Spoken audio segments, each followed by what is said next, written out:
Bon, ici, on a le système lymphatique. Je sais que le système lymphatique, on n'a pas passé beaucoup de temps là-dessus, mais ce n'est pas un système qui est tellement compliqué.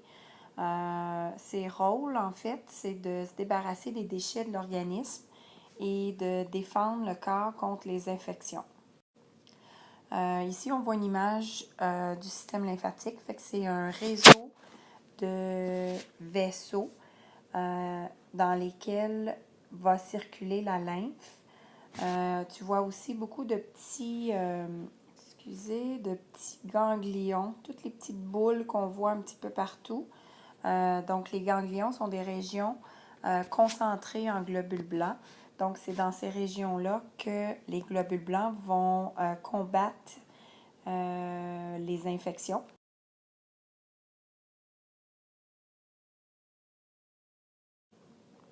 La lymphe circule dans les vaisseaux lymphatiques, comme je viens de le dire, grâce aux contractions musculaires. Donc, contrairement au système sanguin, il n'y a pas de pompe comme le cœur qui va faire avancer la lymphe.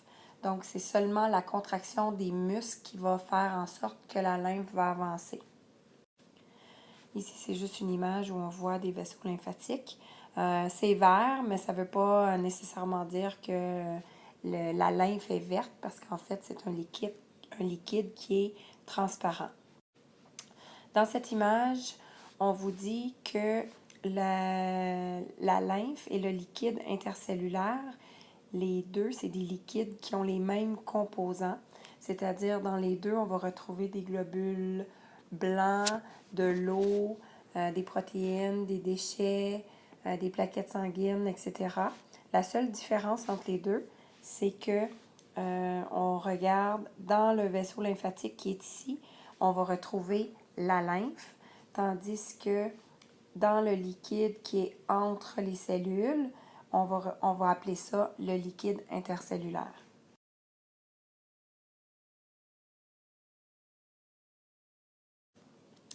Ici, on dit qu'il y a un échange constant dans les composants sanguins, lymphatiques et liquides intercellulaires. Donc, globules blancs, eau, etc. vont circuler de un à l'autre constamment pour essayer de garder un équilibre entre ces trois endroits. La seule différence, c'est que dans le sang, on va retrouver des globules rouges, tandis que dans la lymphe et le liquide intercellulaire, il n'y en a pas. Ici, on voit tous les vaisseaux rouges, les vaisseaux bleus font partie du système sanguin, tandis que les vaisseaux verts, c'est le système lymphatique. Et on voit dans le fond de l'image plein de petites cellules jaunes. Donc, on voit que ces trois endroits-là sont très, très près les uns des autres. C'est d'ailleurs pour cette raison que les échanges se font constamment entre ces trois endroits-là. Ici, on voit sur la gauche un vaisseau sanguin. On voit des plaquettes, pas des plaquettes, excusez-moi, des globules rouges. On voit des petits nutriments. On voit que ces éléments-là, nutriments, les petites flèches jaunes, c'est pour l'eau. Donc, on voit que ces composants-là vont aller dans le liquide intercellulaire qui est ici. Et on voit que ça va aller aussi dans le vaisseau lymphatique qui est au bout à droite. Ici, on a sensiblement la même chose. On voit que les globules rouges demeurent dans les vaisseaux sanguins.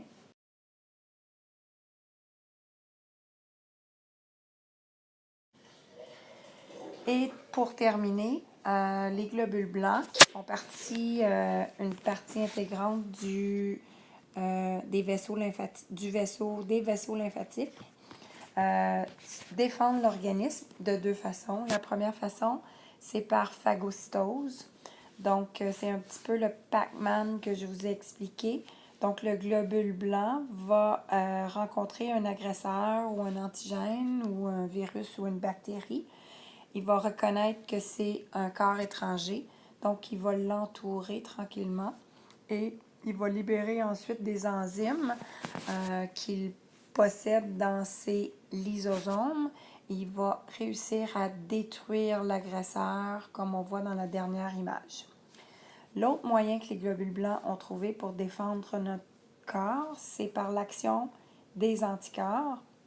Donc, le globule blanc va créer ou fabriquer des anticorps qui sont spécifiques à un agresseur. Donc, à chaque fois que le globule blanc va rencontrer cet agresseur-là, il va être capable de libérer les petits anticorps ici. Et ces anticorps-là vont aller s'attacher aux agresseurs et ils vont pouvoir les neutraliser pour que ces agresseurs-là ne puissent pas nous rendre malades. Alors, ça termine la section sur le système lymphatique.